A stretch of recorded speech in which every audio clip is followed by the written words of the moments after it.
Yeah, I think one was there was a idolizing of unfettered markets. And much, if not most, of the intelligentsia were duped. I recall traveling with my dear brother Michael Harrington or talking with brother Stanley Aronowitz years ago. And, you know, here we're engaged in critiques of unfettered markets, and it looked as if we were medieval thinkers. Everybody was saying we're followers of Milton Friedman. Everybody was saying Frederick Hayek got it right. Everybody was saying marketize, commercialize, commodify. And we were still reading Lukács. And Lukács was saying commodification is not simply an asymmetric relation of power of bosses vis-a-vis workers. So workers are being more and more marginalized. Profits are being produced, wealth is being produced, hemorrhaged at the top. No fair distribution of that wealth or profit for workers. Poor are being demonized because they are viewed as those persons who are irresponsible, who will not work, who are always looking for welfare, i.e. failures in the society of success. And we reached the brink, and the chickens came home to roost. And a few years ago, the unfettered markets led us off and over the brink. And all of a sudden, very few intellectuals want to be honest and acknowledge the degree to which they were duped. Don't want to talk about the inequality that went along with it. Don't want to talk about the demonization of the poor that went along with it. Don't want to talk about the politics of fear that produced a Republican Party that was more and more lily white, using not just race but also demonizing gay brothers and lesbian sisters. You see. Don't want to talk about the indifference toward the poor and greed being good and desirable and so forth. Now it's a very different moment. And it's not, just a matter of pointing fingers, but saying somebody's got to take responsibility for this. This was a nearly 40-year run. Who paid the cost? As usually the case, poor working people paid the cost. Disproportionately black and brown and red, you see. So in the age of Obama, we say, okay, can we have a different kind of discussion? And that's what we're trying to do. But, of course, you got two wars going on. You got still Wall Street in the driver's seat in the Obama administration when it comes to the economic team. You see. And you've got very, I think in some ways unimaginative thinking when it comes to foreign policy. Be it the Middle East, or be it European Union, or be it Latin America, calling Chavez a dictator. The man's been elected. If he's calling into question rights and liberties, criticize him as a Democratic president. We did the same thing for Bush. Bush was calling into question rights and liberties. We didn't call him a dictator. We said he's a Democratic elected president who's doing the wrong thing. Chavez ought to be criticized. He's not a dictator. The man's been elected. But it's that kind of demonizing that obscures and obfuscates the kinds of issues that are necessary, because Chavez is also talking about poor people. Of course, I want libertarian and democratic sides. I want rights and liberties and empowerment of poor people. But talking about poor people is not a joke. It's crucial. It's part and parcel of the future of any serious democratic project. The fundamental question of any democracy is, what is the relation between public interest and the most vulnerable? That's the question. You see? That is the question. Your test of your rule of law is going to be, how are the most vulnerable being treated? It's not whether the torturers are getting off. We know the torturers don't have a rule of law applied to them. The wiretappers, they're getting off scot-free. What about Jamal with the crackback, taken to jail for 7 years? Oh, so you got a different rule of law when it comes to Jamal on the corner versus your torturers and your wiretappers? Torturing is a crime against humanity. It's not just illegal. Wiretapping is illegal. You see, now it's not a crime against humanity, because sure, I've had my phone tapped for years. I don't think they're committing a crime against humanity. Just ought to quit doing it, goddamn. I think to keep in mind, the demos is always heterogeneous, diverse. Got a lot of xenophobic elements among the demos, a lot of ignorance, a lot of parochialism. You also have a lot of cosmopolitanism, a lot of globalism, a lot of courage, moral courage. So the demos is not one thing, but when it comes to the ability of the demos to organize, mobilize, and bring power and pressure to bear, we certainly are in a crisis. Our system is broken. We got 71% of people who want universal health care, and you can barely get through a reform bill with a weak public option. It's clear lobbyists from the top, pharmaceutical companies, drug companies have tremendous influence, much more than the demos from below, you see. So those preferences don't get translated easily because our politicians are beholden to that big money and that big influence. Uh, um, but I mean, the demos is still around. Thank God, you got your own institution. Right? Dialogue is the lifeblood of a democracy. We got to allow ideas to flow. You have to expose people to different visions, alternative arguments, and so on, to try to keep the torch of the progressive demos alive. But it's very difficult to organize it. Complacency is deep. Apathy is deep.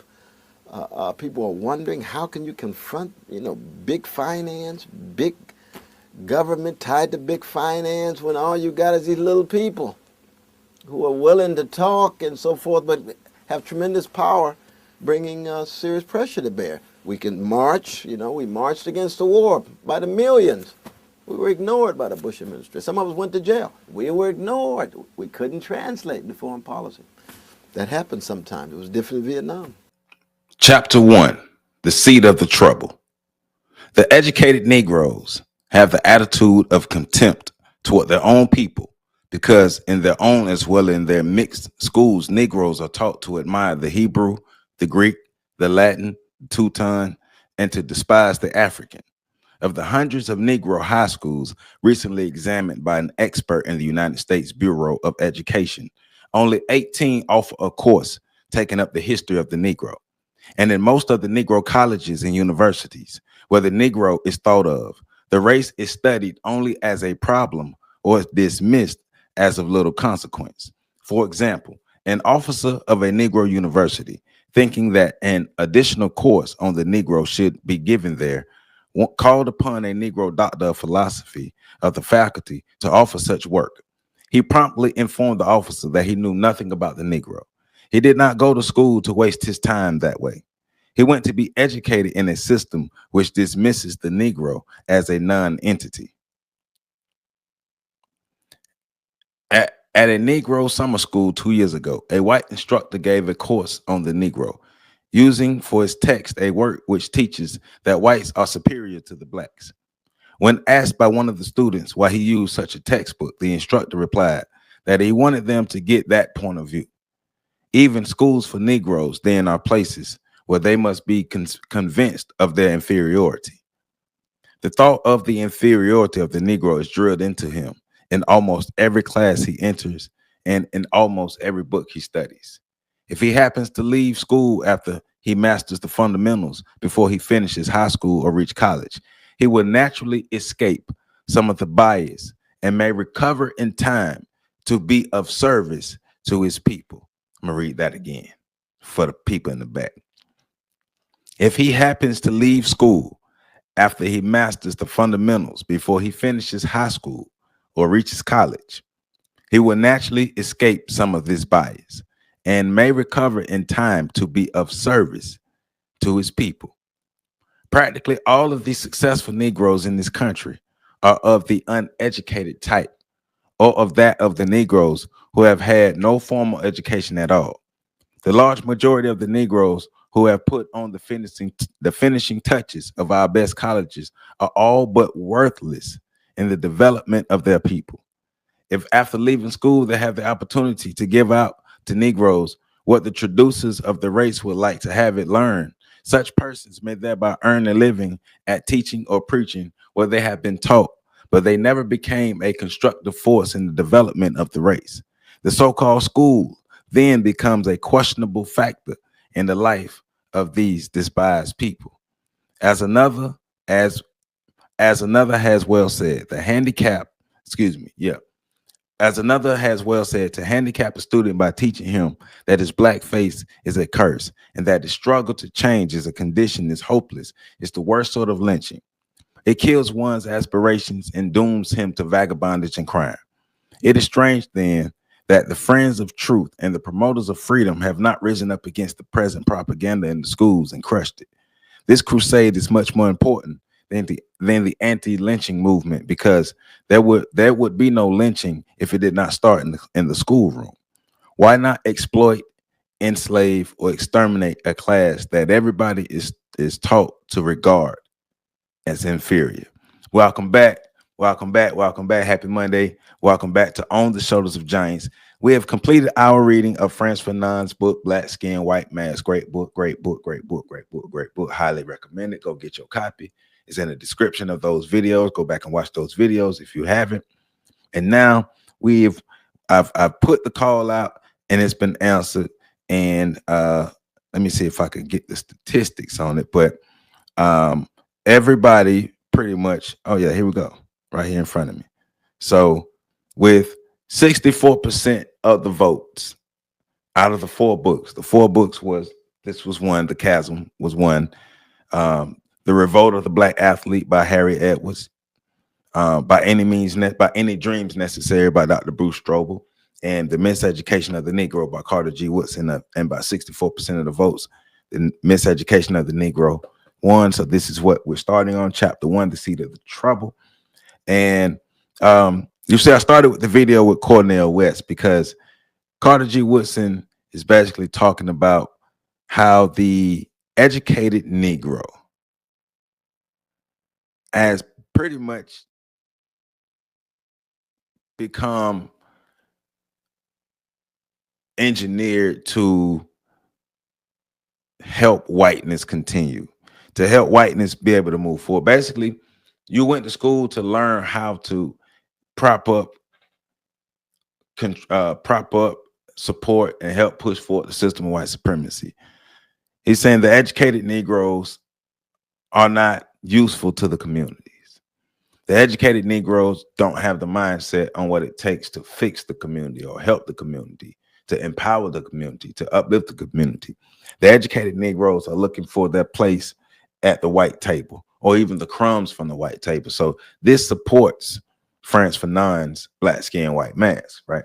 So the educated Negroes like Cornel West, and what was great about the video with Cornel West is what he was talking about, because Cornel West was espousing some of the same rhetoric about the educated Negroes, but he himself is one of those people as well, right? I'm an educated Negro, but I'm doing my best to fight off the biases, right? I've been doing my best to fight out the biases. I've been a rebel, right? So I can make sure I try to help my people. But he is saying that the more educated we are, the more whitewashed we are. The more educated we are, the less valuable we are to our community, truly, because we become more valuable to the white community. We become more valuable to white America. We become more valuable to the upholding and the forwarding of white supremacy, right? And so it's basically everything that you learned has confused you. Going back to tying it to Neely Fuller, everything that you have been taught has confused you, because in the beginning, you never understood what the system of white supremacy was. You never understood your mission, your purpose. You never understood truly how to help your people, because you've been indoctrinated from the beginning. So, yeah. So the Miseducation of the Negro, chapter 1, The Seat of the Trouble, right?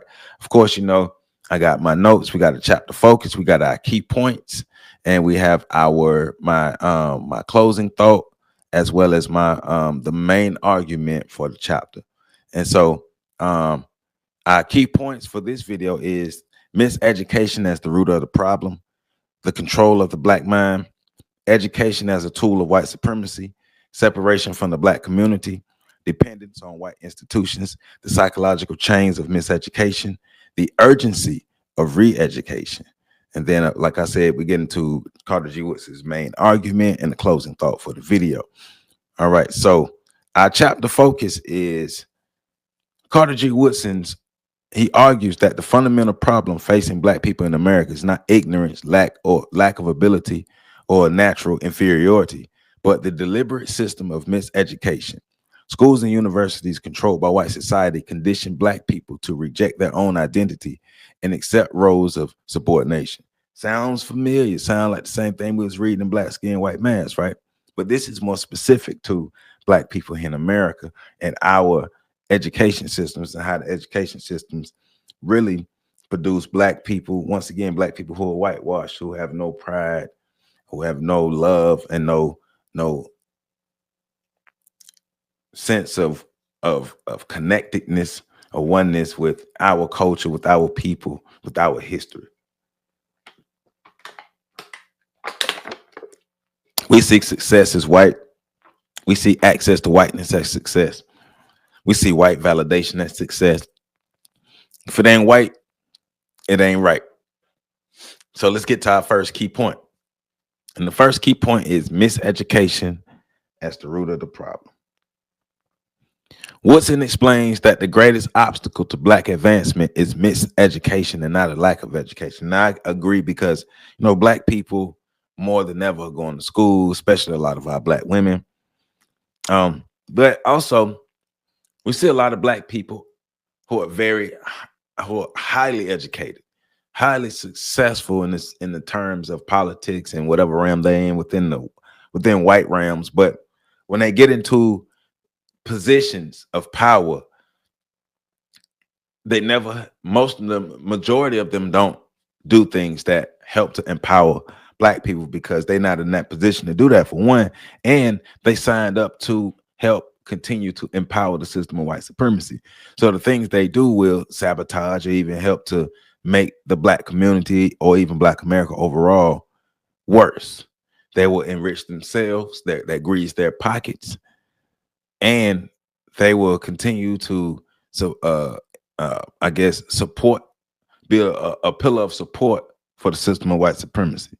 They will continue. Their actions do not help black people at all. What's the lady name? Tiffany Henyard. People like that and others who get in positions of power and abuse their power. The educated black folk. But look at all these educated black people we got. And still look at our poverty. Look at the hoods. Look at how the majority of black people still exist. Because remember, the majority of black people don't go to college.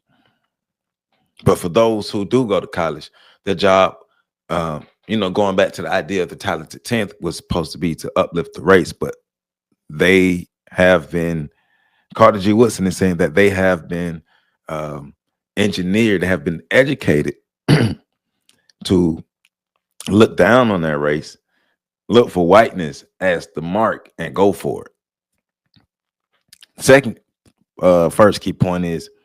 bullet point in this: schools designed by white authorities train black people to think of themselves as inferior, unworthy, independent. They need white people. They got us thinking that we need white people. This system ensures that even the educated Negro becomes a tool of oppression rather than liberation. Hot dang it, I just said that, right? Tool of oppression. Because the idea is to further the system by any means necessary. Make sure those Negroes know their place, because they brought us here to be laborers, not liberators. Laborers, not liberators. All right, so let's jump back into the reading. We're still in the first chapter, where it says to be more explicit. So I'm reading from a PDF. I have the book here, but I'm reading for the PDF, so the page numbers will be a bit different, but it's still the first chapter where it says to be more explicit. To be more explicit, we may go to the seat of the trouble. Our most widely known scholars have been trained in universities outside of the South. Northern and Western institutions, however, have had no time to deal with matters which concern the Negro especially. They must direct their attention to the problems of the majority of their constituents. And too often, they have stimulated their prejudices by referring to the Negro as unworthy of consideration. Most of what these universities have offered as language, mathematics, and science may have served a good purpose, but much of what they have taught as economics, history, literature, religion, and philosophy is propaganda. And can't that involved a waste of time and misdirected the Negroes thus trained, right? Talking about stuff that doesn't concern our immediate problems. Remember, connecting to Dr. Amos Wilson, our education should teach us to solve our problems, and our education is making us more of a problem than anything. And even in the servitude It's even in the certitude of science or mathematics, it has been unfortunate that the approach to the Negro has been borrowed from a foreign method. For example, the teaching of arithmetic in the fifth grade in a backward county in Mississippi should mean one thing in the Negro school and a decidedly different thing in the white school. The Negro children, as a rule, come from the homes of the tenants and peons who have to migrate annually from plantation to plantation, looking for light which they have never seen. The children from the homes of the white planters and merchants live permanently in the midst of calculations, family budgets, and the like, which enable them sometimes to learn more by contact than the Negro can acquire in school.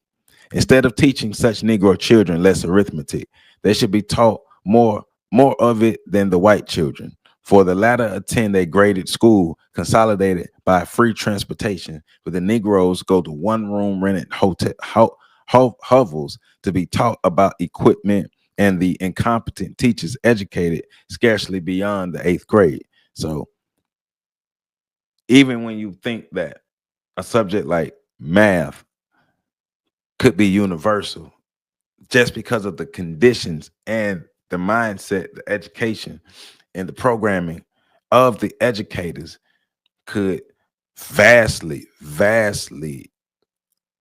and I'm gonna just use this word for this context, retard the growth, the intellectual growth of the black children that they're in contact with.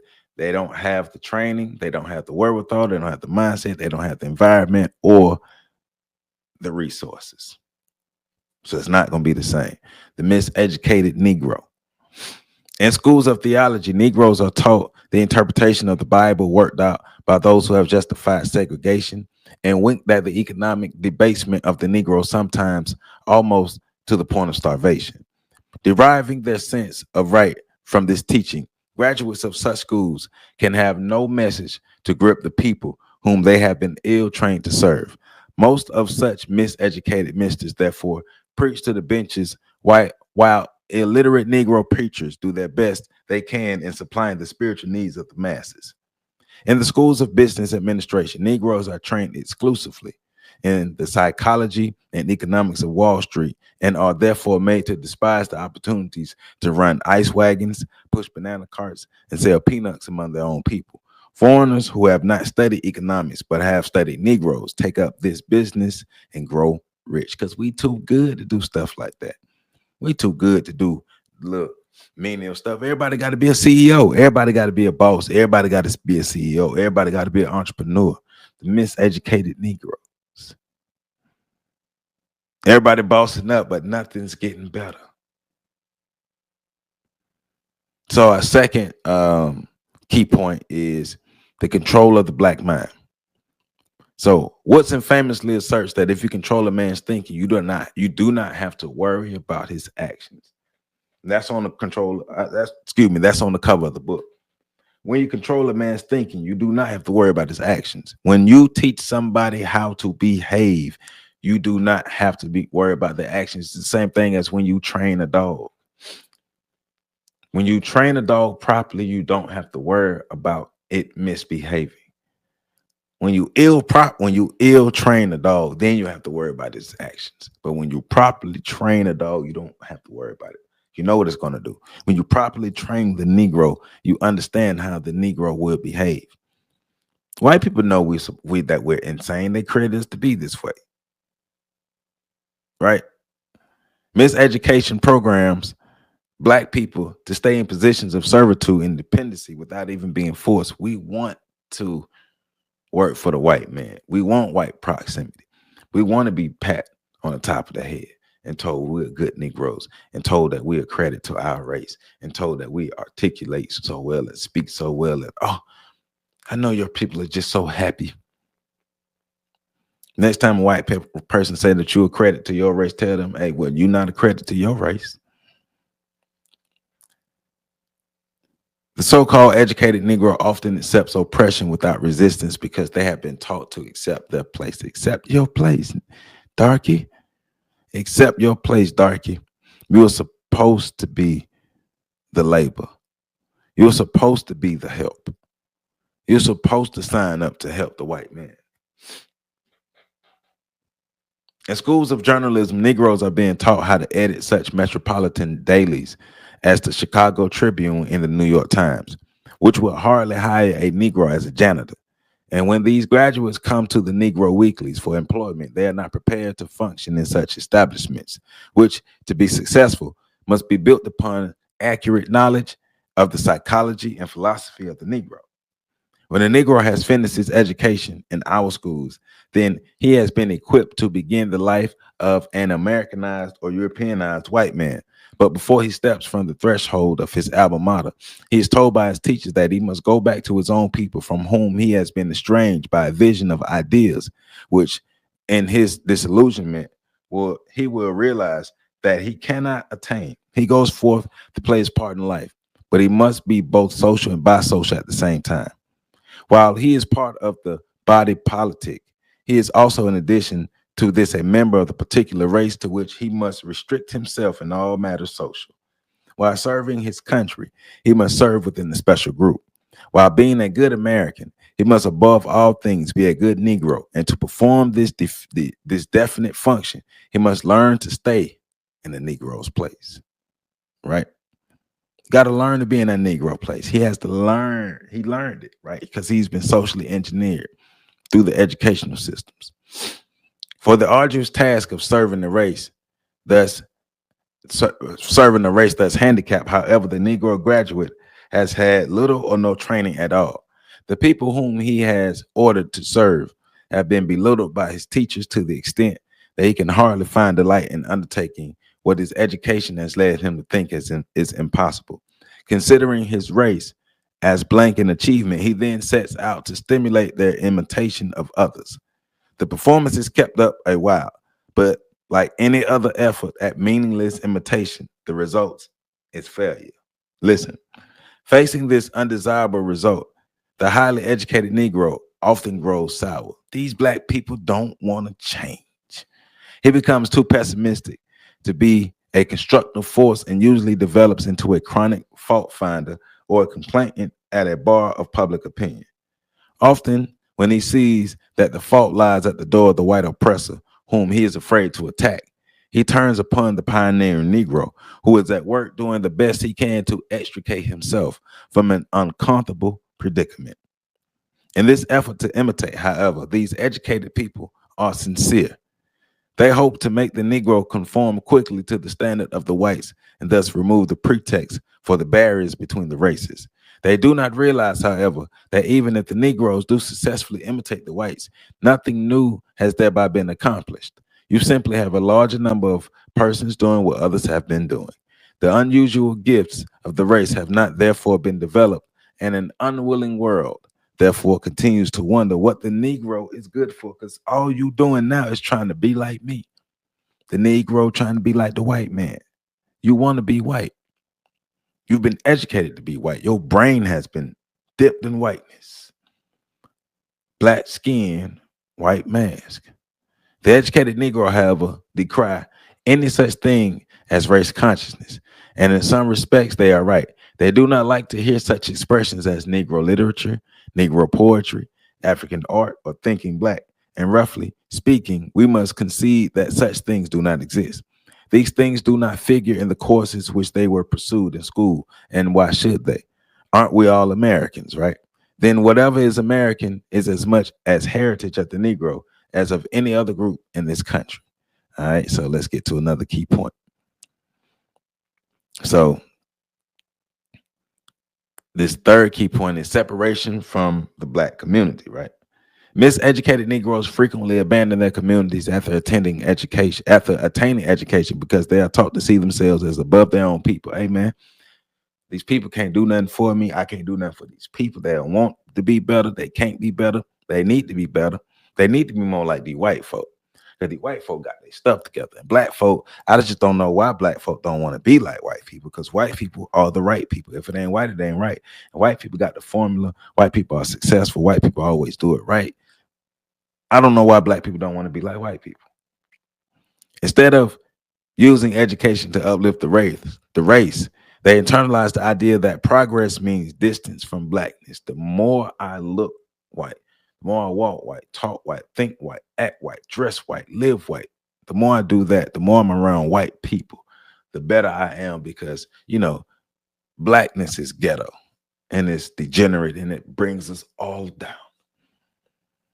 This creates a leadership class that is disconnected from the struggles of ordinary black people. And that's why those who become leaders or those who are put in leadership positions don't really help the community because overall they are disconnected from the true needs of the people. Be careful who you put in positions of power, who you vote for. The highly educated contend, moreover, that when the Negro emphasizes these things, he invites racial discrimination by recognizing such differences of the race. The thought that the Negro is one thing and the white man is another is the stock and trade argument of the Caucasians to justify segregation. Why then should the Negro blame the white man for doing what he himself does, right? Everybody do it. Everybody do this discrimination thing. Come on, man. Everybody do this discrimination thing. Y'all do it, but you all do it from a position of power. You all have the power to discriminate as far as to cut off our lifeline. We can only just not be around you. That's more segregation than discrimination. These highly educated Negroes, however, fail to see that it is not the Negro who takes this position. The white man forces him to, and to extricate himself from the Negro leader. He must so deal with the situation as to develop in the segregated group the power with which they can elevate themselves. The differences of race, moreover, is no evidence of superiority or of inferiority. This merely indicates that each race has certain gifts which the others do not possess. It is by the development of these gifts that every race must justify its right to exist. All right. And that's the end of chapter 1, right? That's the end of chapter 1. So let's get back to these key points, right? So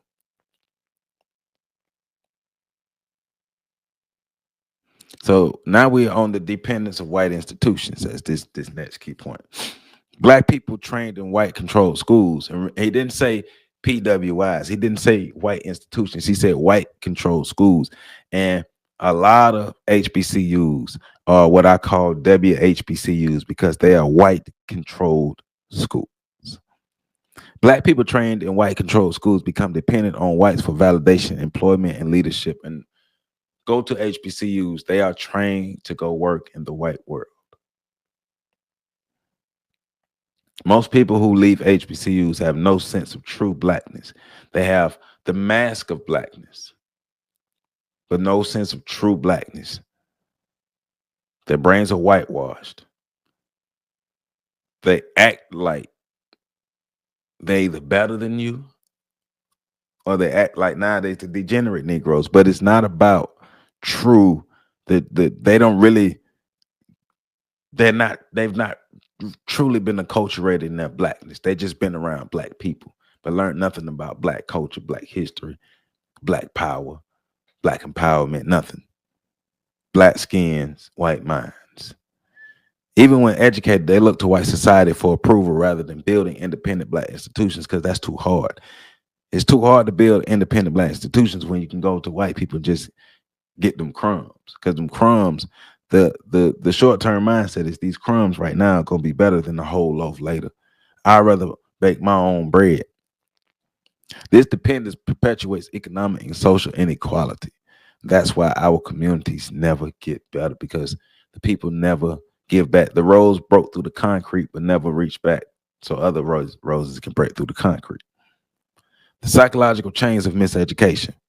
Woodson emphasizes that mental slavery is more powerful than physical slavery because once you train somebody up, they'll never stray from their training. People never stray from their foundation. What they were trained to be in the beginning is what they will always be. Once the black mind is conditioned to accept inferiority, liberation becomes difficult because they never see themselves as truly being able to liberate, or if they even want to truly liberate. Miseducation creates self-hatred, discourages ambition, and keeps the black race divided and powerless.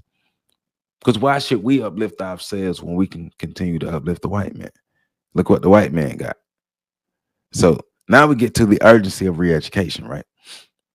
The solution, Woodson argues, is not more of the same schooling, but re-education, an education rooted in Black history, culture, and self-respect. True education should prepare Black people to solve the problems of their communities and build self-reliance. True education should prepare Black people to solve the problems of their communities and build self-reliance. Dr. Umar style.